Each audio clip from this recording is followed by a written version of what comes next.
중고차 사는 순간 고장만 나는 차 탑5.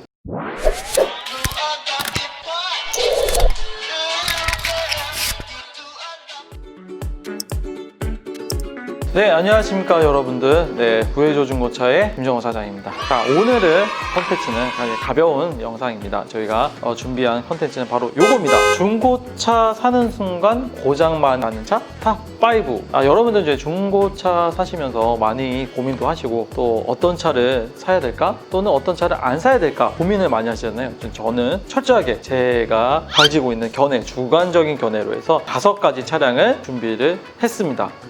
자, 지금부터 시작해 보겠습니다. 뾰로롱. 자, 먼저 5위 차량입니다. 5위는 GM 대우의 라세티 프리미엄 차량입니다.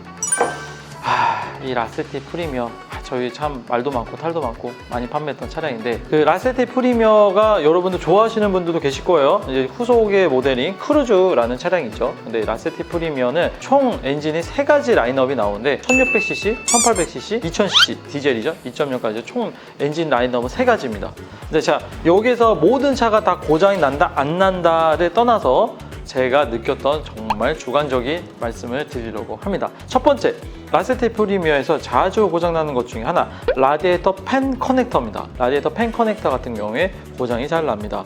또는 두 번째, 냉각수의 오일 유입. 냉각수 안에 이렇게 뚜껑이 똥꼬, 여러분 여기 또 안에 우리 그 기름때가 동동동동 떠 있어요. 이게 딱 육안은 정말 보일 정도거든요. 이런 차들이 굉장히 많아요. 2.0 엔진만 빼고 1.6과 1.8에서 많이 흔히 발생되는 겁니다.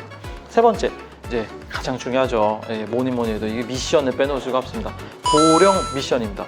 라세티 프리미어가 여러분들 아시겠지만은 보령 미션, 뭐 말이 많죠. 이게 미션이 잘 나가죠. 근데 이 부분은 아직까지도 GM 대우나 이런 쪽에서 명확하게 어떤 부분에 대해서 문제가 된다라고 저도 뭐 해명이나 이런 걸 잘 못 들어서 그 부분은 또 여러분의 판단에 맡기도록 하겠습니다. 네 번째는 뭐 타이밍 벨트죠. 이거는 어쨌든 그 크루즈 전에 라세티 프리미어는 타이밍 체인이 아니라 벨트 방식이었기 때문에 꼭 점검을 해보셔야 되기 때문에 이 부분도 굉장히 돈이 많이 들어갑니다. 마지막 5번째는 BCM이라고 해서 전기계통 장치입니다. 이 BCM이 또 잘 고장나는 것 중에 하나거든요. 그래서 5위 차량은 라세티 프리미어였습니다. 자, 4위 차량입니다. 4위는 아우디 뉴 A4 차량입니다. 이 차도 제가 예전에 한번 다룬 적이 있긴 한데요. 05년도부터 2010년까지 나왔던 이 부분에 대해서 아우디 뉴 A4 차량이 여러 가지 라인업이 있죠. 일단 기본적으로 FSI 엔진이 있고요. TFSI 엔진이 있고요. 또 TDI라는 엔진이 있습니다. 그 TDI 엔진, 디젤 엔진을 제외한 제가 철저하게 말씀드리는 건 가솔린 엔진에 국한된 얘기입니다. 먼저 첫 번째, 누유 문제입니다. 누유.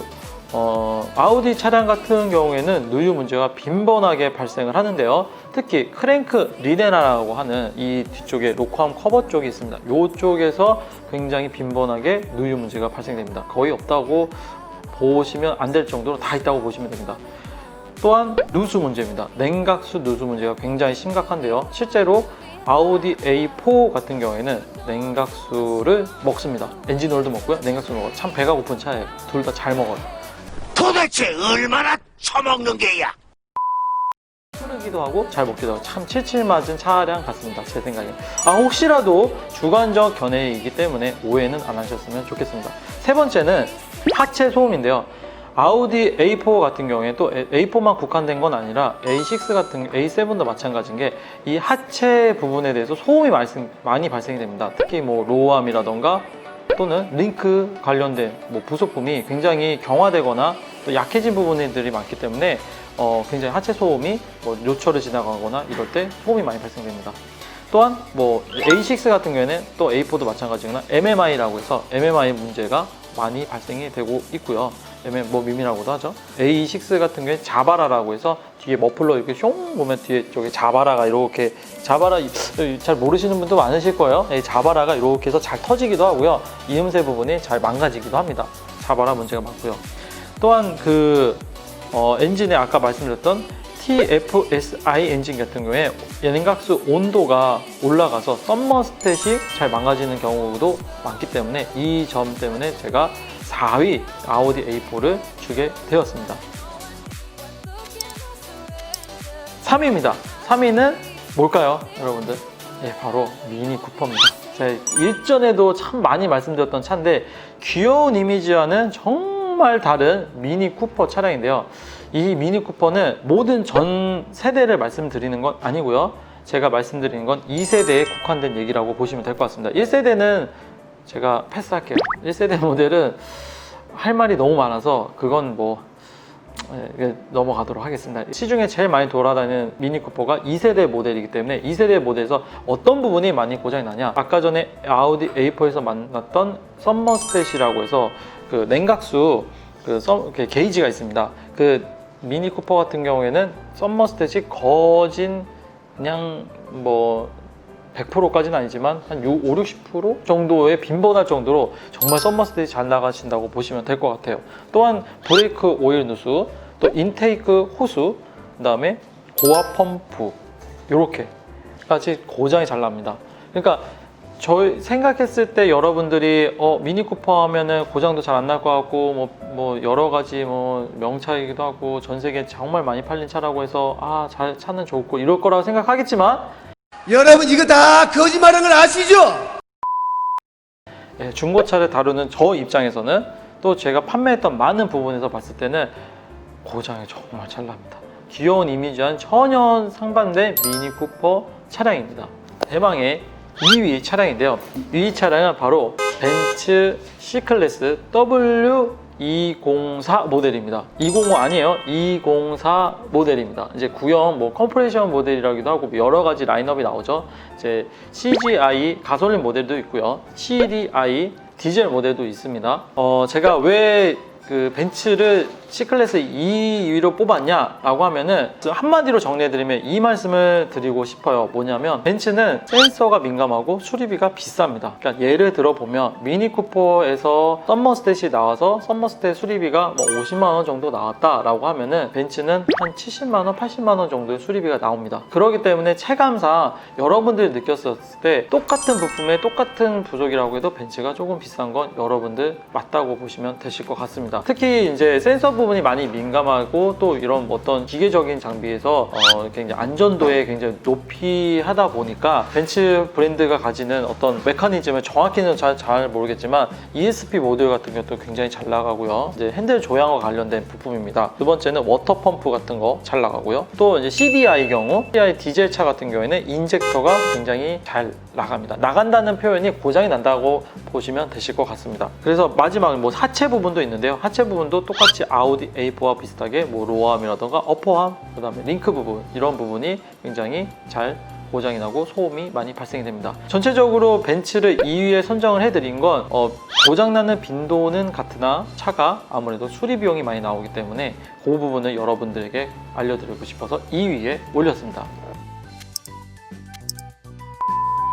대망의 1위입니다. 대망의 1위 차량인데 제가 어떤 차량을 여러분들에게 말씀드릴 것 같나요? 여러분들 혹시 감이 잡히실지 모르겠는데 대망의 1위 차량은 바로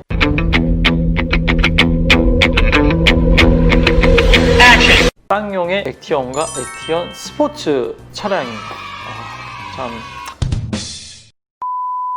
시대를 풍미했던 차량인데 우리나라에서 화물 밴이 많이 없잖아요. 근데 정말 쌍용에서 무쏘부터 좀 체계를 이은 지금은 코란도 스포츠가 나오고 있고 렉스턴 스포츠 모델이 나오면서 국내에선 유일하게 화물 밴으로 나오고 있는데 제가 왜 이 차를 가지고 나왔냐면 제 개인적으로 마상이라고 하죠. 마음의 상처를 너무 많이 받은 차예요. 특히 벤츠의 어떤 기술력으로 해서 만든 미션 4단 미션과 6단 미션이 있는데 제가 말씀드리는 미션은 4단 미션이 아니라 6단 미션입니다.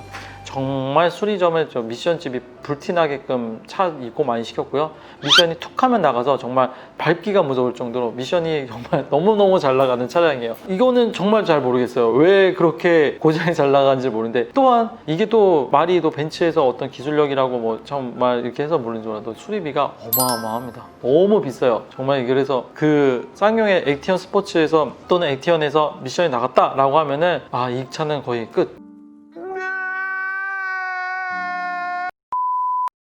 가치라고 보실 정도였습니다. 두 번째, 어디서 또 많이 나냐? 인젝터입니다. 디젤이죠. 당연히 쌍용차는 디젤입니다. 디젤이기 때문에 인젝터가 한 번 나가면 수리비가 기본적으로 2,300 정도 나올 만큼 착하게 지금 현재 액티언 같은 경우 시세가 2,300 정도, 3,400 정도 형성이 되어 있고 액티언 스포츠 같은 경우에도 300에서 500 사이에 형성이 되어 있는 것으로 보아 거의 착값만큼 엔진 수리비가 나옵니다. 인젝터 수리비만 거의 100만 원, 200만 원, 300만 원 이렇게 되기 때문에 그러니까 이 쌍용의 액티언이 혹시 수입차였다고 하면은 저 이해를 할 텐데 수입차도 아닌 것이 굉장히 뭐라고 이렇게 비쌉니다. 또한 뭐 부식도 말도 못하죠. 하체 같은 경우에 부식이 거의 다 진행됐다고 보실 정도로 하체나 뭐 내장재 이런 부분이 많이 찢어지기도 하고 경화되기도 하고 또는 뭐 안에 내장재나 이런 부분이 피질이 되게 얇아서 좀 보기가 안 좋은 경우가 되게 많습니다. 그만큼 우리나라 차에서는 없는 하나의 독보적인 존재라고 하지만 고장이 많이 나는 차의 베스트 1위에 오를 만큼 정말 제 마음 속에는 아직까지도 많이 상처를 주는 차량. 카이런은 빼겠습니다, 여러분들. 예. 어쨌든 이 영상 제가 오늘 새롭게 여러분들에게 좋은 정보를 알려드리기 위해서 했고요. 정말 지극히 주관적인 견해이기 때문에 여러분들 참고하셨으면 좋겠고요. 이 영상이 좋으셨다면 좋아요, 구독, 알람 설정, 댓글 많이 남겨주시고요. 구해줘 중고차에 참여하고 싶으신 분들이라던가 또는 댓글로 여러분들 뭐 의견을 좀 받아서 그 부분을 또 영상을 한번 만들어 보도록 하겠습니다. 여러분과 함께하는 구해줘 중고차가 되도록 하겠고요. 영상 끝까지 봐주셔서 감사합니다.